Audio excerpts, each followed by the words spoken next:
Okay, so this video is going to cover estimation of the population mean and the population variance. And in statistics, it's really sort of a critical part of our understanding of how statistics work, and that is estimation, because we're dealing with populations from which we take samples.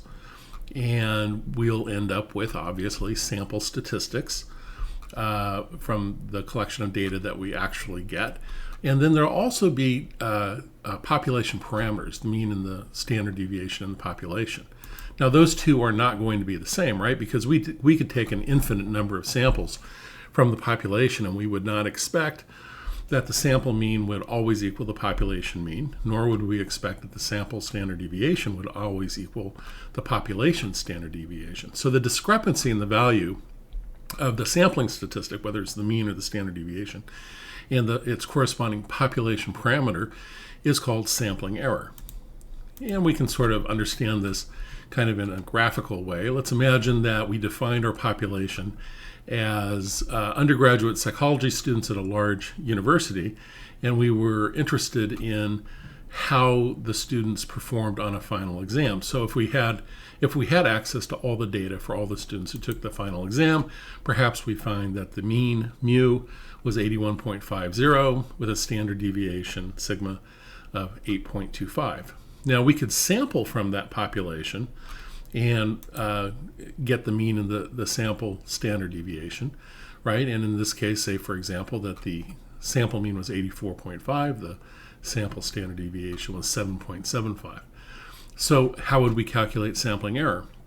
Well, we just subtract the correct parameter from the sample statistic, right? So for the population mean, we know that the sample mean was 84.5 and the population mean was 81.50. So the sample mean is 3 units higher, right? 3 points higher. For the standard deviation estimation, right, we know that the population standard deviation is actually a little bit bigger than the sample standard deviation.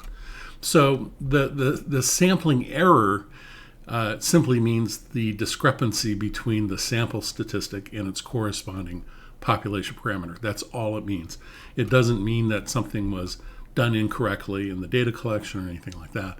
It just means that there's a discrepancy. Okay, so when we estimate the population mean, we're basically using the sample mean as an unbiased estimate of the population mean. And I want to talk a little bit about what is meant by unbiased, okay? So again, let's go back to our graphic. We have a target population, we could collect a sample. But really, if you think about it, the sample we collect is really just one sample of many samples that could be collected, right? And each of those samples, and frankly, a potential infinite number of samples that could be collected, each of those samples would have a mean, each of those samples would have a standard deviation, and they would not be identical, not with each other or with the population. Okay. Now, what we mean by an unbiased estimate, however, is that if we collected all of these samples, right, some of the means, for example, would be greater than the population mean, some would be less, but they'd all kind of average out, right? And so when you collected all of these samples, the average discrepancy, right, from the mean of all the sample means from the population mean would be 0. Right, so if I essentially took the mean of all the sample means, there'd be no difference, right, between that mean and what the population mean is. And that's why we call it an unbiased estimate. It's not that the sample mean is automatically assumed to equal the population mean. It's just that there's no reason to think that it is biased toward being higher or lower than the population mean. Now, that's not true for estimating the population variance. The sample variance, however, is a biased estimate of the population variance because the standard deviation is the square root of the variance. That also means that the sample standard deviation, S, is a biased estimate of the population standard deviation. So we can't simply use the sample variance as an estimate of the population variance. And you might be sitting there saying, well, why not? I mean, we can do that for the mean. Why can't we do that for the variance and correspondingly the standard deviation? Well, let me show you this. This is a visual illustration, and these little bouncing balls represent observations, scores, that we're drawing from a population. Now, it should be a given that the sample is going to be smaller in size. It will have a smaller n than the actual population. Okay.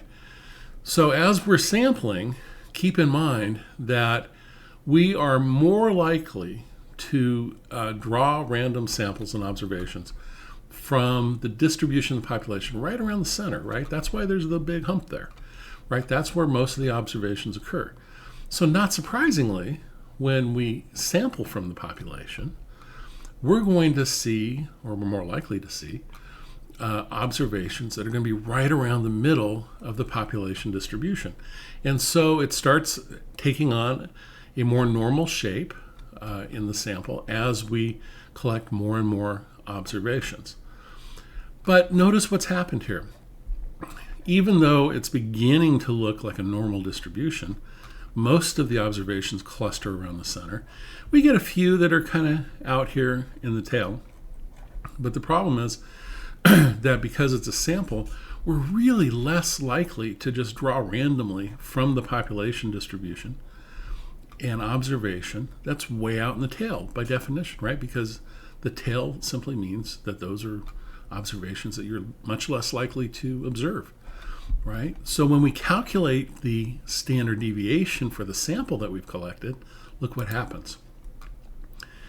The standard deviation is actually smaller in the sample than it is in the population. That's why the lines are drawn here rather than exactly where the standard deviation lines would be drawn in the population. So 85 would be one standard deviation in the population above the mean.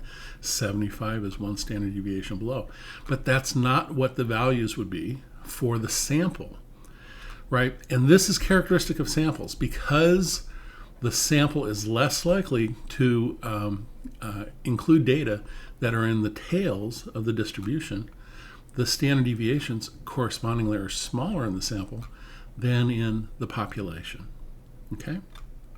So we need to correct for that, right? Because the sample simply allows us, or should allow us, to estimate population parameters because we're not collecting data, all the data we need to, in the population. So we need to make a correction that's going to actually push this standard deviation out closer to what it should be in the population. You might want to think for a second what that correction would be. Okay, so what we need to do then is correct the biased estimate of the population variance.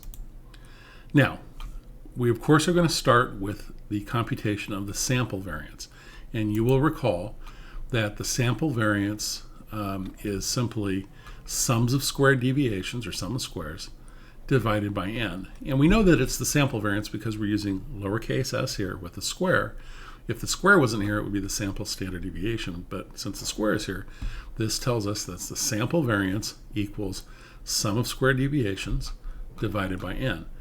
Now, the correction is really quite simple, and it's called Bessel's correction. And it's simply going to be sums of squares divided by n minus 1. Okay, so we're just going to subtract 1 from n for Bessel's correction. And this becomes the estimate of the population variance. So notice the notation here. We have a little caret, C-A-R-E-T, over the top of the lowercase s. And what that means is that we're using a corrected version of the sample variance, right, to estimate the population variance. So that's what that notation means right there. That's just telling us that we use Bessel's correction. Okay, and so anytime you see that caret, what that means is this is an estimate. Okay, an estimate of the population parameter, in this case, the variance. Okay, so that's our formula. Really easy, we just subtract 1. Now, is that going to make a big difference? Typically not. Typically not. It doesn't make a huge difference. It does make a bigger difference when your sample size is small, right? So if you have an n in your sample of, say, only 10 to 15 observations, then it will affect the size of the estimated population variance. Okay, it'll make an effect. But as you get into larger n's, you get up into 50, 60, 100, okay, subtracting 1 doesn't really make that much of a difference. So this correction has its largest effect with small sample sizes.